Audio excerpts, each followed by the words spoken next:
Welcome to the Voice of Retail podcast. My name is Michael LeBlanc, and I am your host. This podcast is produced in conjunction with Retail Council of Canada. Meet Peter Cohan, an associate professor of management practice at Babson College, the founding principal of Peter Cohan Associates, management consulting and venture capital firm, and he has completed over 150 growth strategy consulting projects for global technology companies, invested 7 startups, 3 of which were sold for about $2 billion, 1 of which went public in 2021 at an $18 billion valuation. Impressive numbers. Peter tells us about his 17th book, another impressive number, Brain Rush. And we get deep into GenAI, whether the current concentration of AI development amongst the most prominent tech players will help or hurt the development of valuable and safe AI hallucinations, and how retailers should think about their impact on customer service, AI flyers for the masses, and much, much more. Peter, welcome to the Voice Retail Podcast. How are you doing this afternoon? I'm doing great, and it's a pleasure to join you. Well, fantastic. Where am I finding you this afternoon? I'm in Massachusetts, near Boston. Fabulous, fabulous. Now, I think you went to school near there as well, right? One of your first undergrad degrees. You got a couple of them, so you got lots of background, and you're a teacher and prof, and do a whole bunch of stuff. And now you're an author, and I think you're part of the TREE Top Retail Influencers or Experts group. I am very honored to have been selected. I think my first year got selected was 2021, and they've keep selecting me, so I'm very pleased about that. It's great. Well, welcome to the list. I think I was on maybe 1 year before you, but it's great to talk to a fellow tree, as we like to say. So thanks for reaching out and connecting. Tell the listeners a little bit about yourself. Who are you? What's your background? What do you do for a living? I will tell you all of that. Well, first of all, I have a very unusual career path in that when I was a freshman in college at Swarthmore College in Pennsylvania, I told my father that I wanted to be a poet. And I like telling my students about this and just to see the look on their face. And then I asked them a question. I asked them if you could imagine having a conversation with your parents and telling them that you wanted to be a poet, and asked anybody how they think their parents would feel if they did that. And generally speaking, people are laughing. They think it's kind of amusing. And I don't even know what happened, but basically my father tells me that what happened is that he handed me the yellow pages and said, look up poet in the yellow pages. And apparently I couldn't find it. That was a hard listing to find. Ira Kalish from Deloitte tells a similar story. He wanted to be, really? I think he wanted to be in politics, if not a poet. And his dad said, well, I'm not a rich man, so I think you better go to school and study math or economics because... yes. Well, after I decided that poet was not for me, I tried a bunch of different ideas, including concert pianist, architect, and I finally ended up something much more conventional, which was to be a strategy consultant. And I wanted to work for a firm like McKinsey and help companies to develop growth strategies. At the same time, I was doing the poetry. I was also had taught myself how to program computers from a fairly young age. So I sort of had I was somewhat adept at computers. And when I was a junior in college, I decided what I would like to do is strategy consulting for high tech companies. And I thought at the time that computers would be a very important part of what was driving the economy. And I decided I wanted to have something to do with that and helping executives think about how to grow their companies. So I went to graduate school at MIT in Cambridge. One of the things that I did, which was very unusual and fortunate, was that I was able to get a job in a consulting firm before getting an MBA, which at the time was unheard of. But I went to the head of career counseling at the Sloan School at MIT and told them I was interested in consulting. And they said, well, why don't you go and meet this company called Index Systems, which was founded by 5 former Sloan School professors. And I did that. And then I was interviewing for another job, and I got a job in another company doing high-tech stuff. And then on my first day of work, I got a call from the consulting firm and said, we would really like to interview you. Can you come in? And I said, well, gee, I just started work at this other company. But if you can do this quickly, maybe, that would be all right. So anyway, to make a long story short, I did have the interview and I did get the job. at this company. And really, there's so many fortunate things that have happened in my life because I happened to go work for that company. It's amazing how different my life would have been if I had not gone to work there. Yeah, no kidding. Now, what do you spend your time today? We're going to talk about the book you just wrote, Brain Rush. Definitely. But what do you spend your time doing today? Talk about Brain Rush. I will quickly summarize the rest of this whole thing, which was that I went to work for Michael Porter's consulting firm called Monitor Company. Heard of him. And in fact, there was somebody named Roger Martin who has spent some time in my car. We worked on a consulting project together, and Roger was my dean. He's been on the podcast. Roger's been on the podcast. Oh, really? I know okay. Roger well. Yep. He was dean at Rotman, and he's been on the pod a couple of times. Yeah, he's really bright, and we worked on a project together many years ago, and then basically I started my own consulting firm. I've done 150 consulting projects for high tech companies. A lot of them were in Japan. I've invested in 7 startups and had some successful exits. I've written 17 books, including Brain Rush, which just came out earlier this month, and I'm an associate professor of management practice at Babson College in Wellesley, Massachusetts. So that's pretty much what I'm doing now. Actually, right now I'm not teaching because classes don't start until next month. I'm spending my time on podcasts and giving talks about. Well, you're making my head spin. 17 books. Let's talk about the latest one. Now, it actually kind of a nice segue into my question is I usually ask authors, why'd you write it? What was the white space on the shelf that you saw that you said there's a room for another book?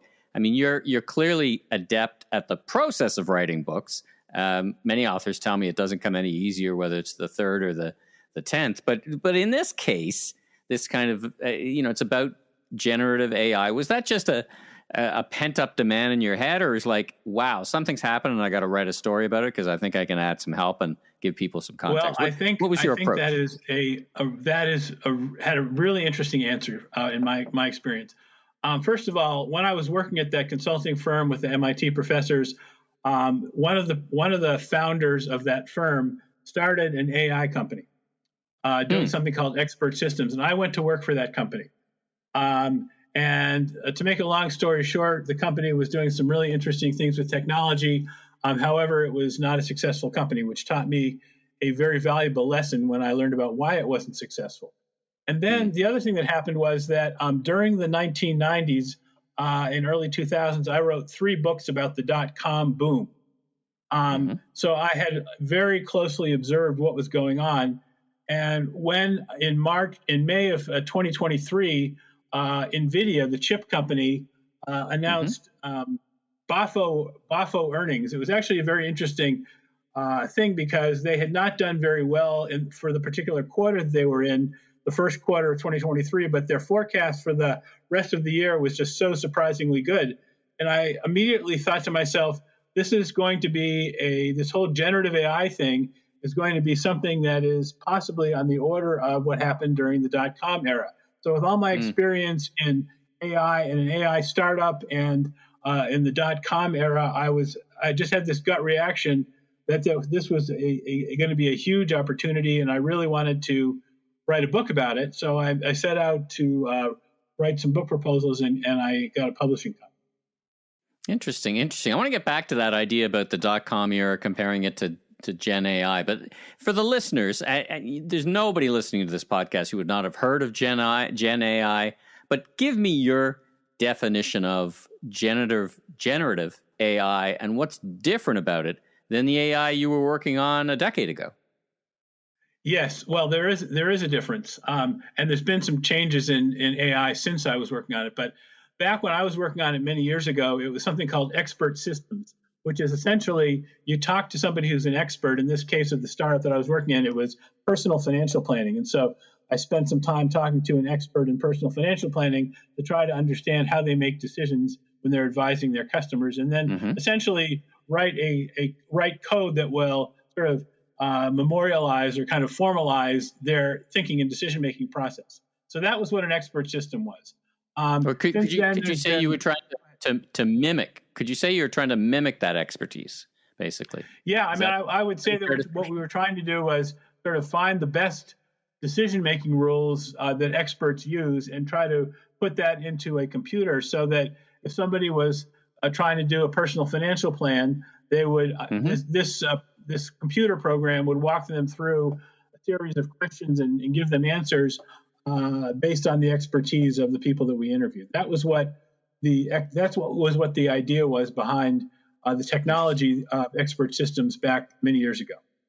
Okay, so let's talk about GenAI. What's the big leap? What happened? The big leap is that there was something called machine learning, where essentially you analyze numbers and use that analysis to predict the future.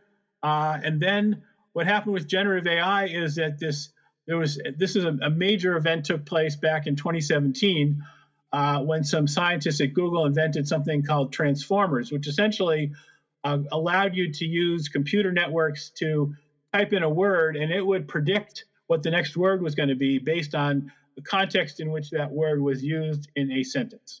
So that simple concept is what generative AI is all about. So with generative AI, what you do is you type in, an English language or a natural language question, and it will return creative new information that is doing the best it can based on what it's been trained to do to give you an answer that will be useful to you. So that is what's different about generative AI. Unlike that expert system where I had to sit down with experts and try to write a computer program to mimic their way of deciding, generative AI basically trains what's called a neural network, which is essentially in the form of the human brain, to make predictions about what the next word is going to be in a sentence when you type in a request. How do you talk to your students and talk to my listeners? How do we understand where we are in the development of AI and Gen AI? I mean, I've asked sometimes guests, what inning we are in the baseball game, or if AI was a person, are they 2 years old, or are they 8 years old? Like, how do you put this into some kind of way to help us understand where we are in the evolution of this technology? Well, I would say that we're about 6 months old. Okay. And another way to think about it is that during the .com era, I remember back in 1995 when I was working on my first book on the .com era. The first company went public that was related to internet business. It was called Netscape, and it made a browser, a web browser, yeah. So that was the first IPO. Right. And since then, there were 2,888 .com IPOs, initial public offerings. So far, there have been 0 generative AI initial public offerings. So we are very, very early in the process. Do you think, and now I want to follow that thread a little bit, because the .com era, I lived through the same kind of era. I launched an e-commerce site for a big retailer in 1999 and for Levi's in 97. Lots of people did IPOs, and the exuberance, shall we say, it was high, but a lot of these things bust.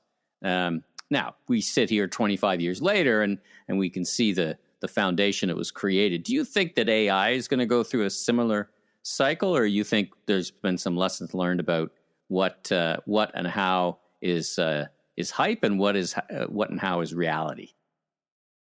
I would say that there are some fundamental differences between the .com era and the generative AI era. And the most fundamental difference that I see is that the generative AI era is essentially being created by the largest technology companies. Back in the .com era, it was all these disruptors, these companies like Amazon, which was going to disrupt the retailing industry. It started off with books, and it did everything else, and then it did some more things.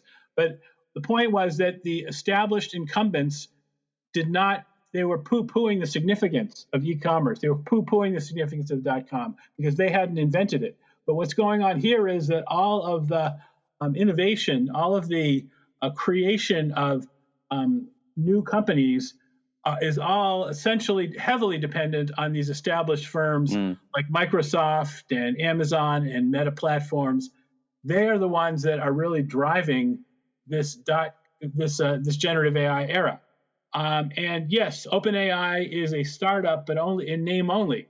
because if it weren't for the $13 billion it got from Microsoft and all the other money that it's gotten, it would not be able to afford the computing power that it gets from Microsoft Azure to do all the training of all these models. So to make a long story short, the number of real upstart generative AI companies, they are not driving the action here. And that's a fundamental difference. Does that concern you at all? I mean, there's a line of thinking that innovation happens whether it's in the garage, and if you've got these big companies who sign lots of NDAs and make their employees sign non-competes, that they kind of crush or strangle innovation in the crib, that it's their innovation, the big three, not this wild west that can lead to really other innovation. Are you concerned about that, or do you think the benefits outweigh the risks from that perspective? Well, here's one thing that I have observed, which is that, first of all, there is some innovation going on. I have talked to many smaller companies that are doing some innovative things. I've also noticed that a lot of companies are doing things that are not innovative and ultimately will not pan out.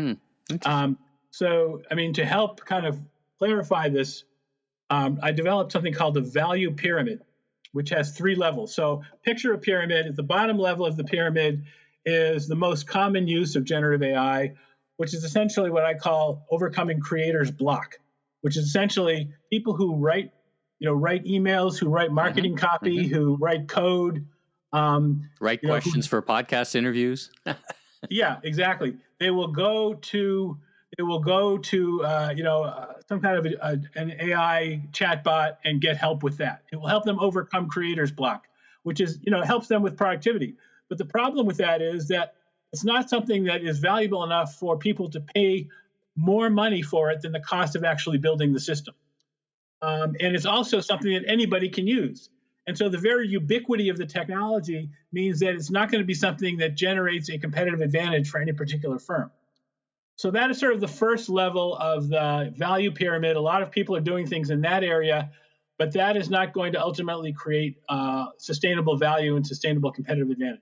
The next level of the pyramid is what I call the productivity enhancers. These are the use of generative AI to make certain business functions more productive by essentially giving the expertise of the most talented salespeople or customer service people or coders to all the entry-level people and all the less experienced and less talented people, so that they ultimately they're upskilled. They can do more than they normally could, because they're essentially using this specifically trained small language model that allows them to be more productive. And that productivity benefit is good. And it also has the hint of being something that could actually create sustainable value. But that is not the ultimate thing. The ultimate thing, which is hardly happening at all right now, is using generative AI to enhance a company's growth rate, to make a company grow faster. And to give you an example of this, I did some research, and I found that there is an example of a company, of a retailer, that essentially creates customized weekly flyers for consumers based on what they've purchased in the past.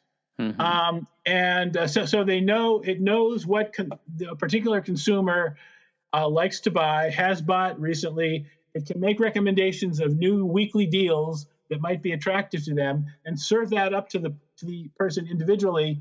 And the results of this application are that the company is increasing its sales by 2 to 3% for the average consumer. That is in the right direction. That kind of application is something that I see as having a sustainable value. It's hard for competitors to copy because it depends on the knowledge of a company's specific customers, and it does ultimately make people buy more, which increases the company's revenue. So that application strikes me as an example of something that's at the top of the pyramid and will be valuable long term.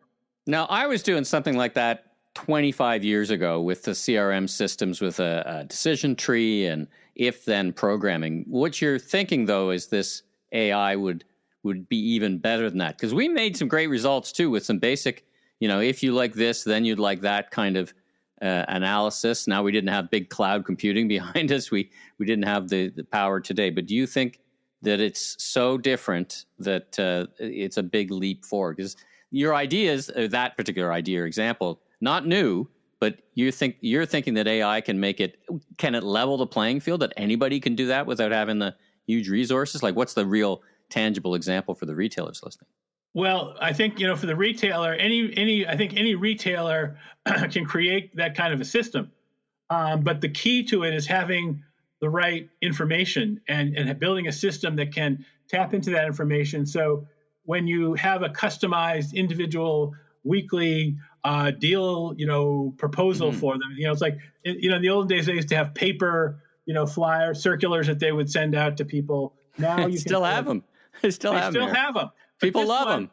This one is customized, and this one is based on knowledge of what the consumer has bought before, and it's trained using a lot of experience from other customers, and essentially it's this kind of thing is what I call a small language model, which is actually less expensive to train, and it can be done more quickly, and it can create more value for consumers, because consumers want customized purchase recommendations and customized deals, and you have to essentially go back. Why I called it the value pyramid is because consumers will buy. There's a lot of competition for the money and attention of consumers. Sure. Consumers will buy what creates value for them compared to the competing products. What the benefits divided by the price is the key concept. And it's different for every consumer. It's different for every company. It's different for every industry. But if you know what that is, if you can win that value equation, then I think generative AI can help people do that. But the companies that are focusing on winning that value equation are the ones that are going to, I think, create some sustainable value from generative AI. But to be honest about it, based on my research for the book, I have not seen any companies that are reporting, significant increases in revenue that they're willing to break out separately because of all the benefits they're getting from the product that they're giving to consumers that are based on AI. So I think it's too early. The numbers are too small, and I think this will emerge. I mean, just like in the .com era, there was a lot of noise out there, and eventually there were some companies that did it right, and they survived, and they essentially created something entirely new. Yeah, I've described it as the retailers trying to parse the signal from the noise, basically. I love your noise. Now, you have another interesting term, AI hallucinations. What is that? Well, that's just when AI does something that's completely wrong. I had this experience a couple weeks ago. I was asking ChatGPT to tell me what was the most interesting narrative that I had written in my book. Because I wanted to I thought people like to hear good stories. Sure. So what is the most interesting narrative in my book? And it made something up that was completely false. Had nothing to do with what was in the book. It was like somebody discovers some piece of art somewhere in a foreign country, and they figure out a way of making it so good that everybody wants to buy it. And before you know it, they're multi-billionaires selling their art. And it was completely made up. It had nothing to do with my book. And that's an example of hallucination. A more common hallucination is that a lawyer goes into ChatGPT to ask it to write a legal brief, and ChatGPT produces a legal brief with a couple of cases that are totally fake and fake citations, and none of it exists, and then has to go in front of a judge and explain why they didn't check, why they submitted that to the court. So that is that's another example of a hallucination. Another one that I thought was really interesting was Air Canada offered a special discount to some consumer. And it was fake and made up by the ChatGPT. Yeah. And the tribunal in Canada forced Air Canada to honor that made up. So that's a hallucination. Well, the funny thing about that, and I know that one well, of course, being here in Toronto, is that the Air Canada argued that was a real person just making a mistake. Now, what causes this kind of hallucination? How worried?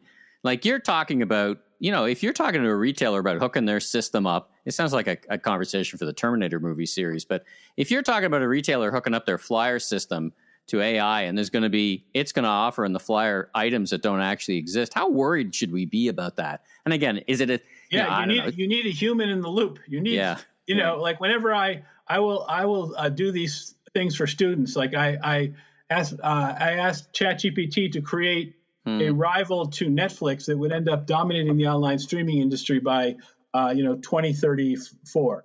And it made up a bunch of stuff, and some of it was good and some of it was baloney. So you have to have a human in the loop, somebody who can look at this and say, some of this is good, some of this is real, and some of it is. I think the flaw then becomes magnified if you're and this much is kind of my last thought, and then I would just want to talk about where you can find your book and stuff like that. But if you're doing a million different versions of a flyer, you can't look at a million different versions of the flyer. So like it becomes a bit of a conflict. In other words, I can look at one flyer, a human can review one, but they can't review 800,000, and those things get nested. And I guess you deal with the problems when they come up. All right, let's wrap this up. Brain Rush, where can I find it? Where do people get a hold of you, and where do people learn more? Well, Brain Rush is available on all the websites. It's available on Amazon. It's available on my publisher's website, which is called A-Press. Mm-hmm. And I would love to hear from your listeners to find out, what aspects of, generative AI is most interesting to them. And they can email me at my Babson College email address. They can just look up my name on Babson College, and they can hook up to me. They can email me on the Babson College, pcohan@babson.edu. All right. And I'd love to hear from your listeners and find out what kind of things are interesting to them about generative AI. Fantastic. I'll put that in the show notes. So you're a LinkedIn guy? Do you respond to LinkedIn's too? Perfect. I am on LinkedIn. That's another great thing. People can find me on LinkedIn, and I'm definitely delighted to connect with people there as well. Fantastic. Well, Peter, this has been real fun, and it's great to chat with you and have this conversation. Very topical, and thanks for lending your expertise to my listeners in the Voice of Retail podcast. I wish you continued success and hope we get to meet in person someday soon. I would love to meet you in person sometime. Thanks for tuning into this episode of the Voice of Retail. If you haven't already, follow on your favorite podcast platform so new episodes will land automatically each week. And be sure and check out my other retail industry media properties, the Remarkable Retail Podcast with Steve Dennis and the Global E-Commerce Leaders Podcast. I'm your host, Michael LeBlanc, Senior Retail Advisor, Keynote Speaker. If you want more content or chat, follow me on LinkedIn. Safe travels, everyone.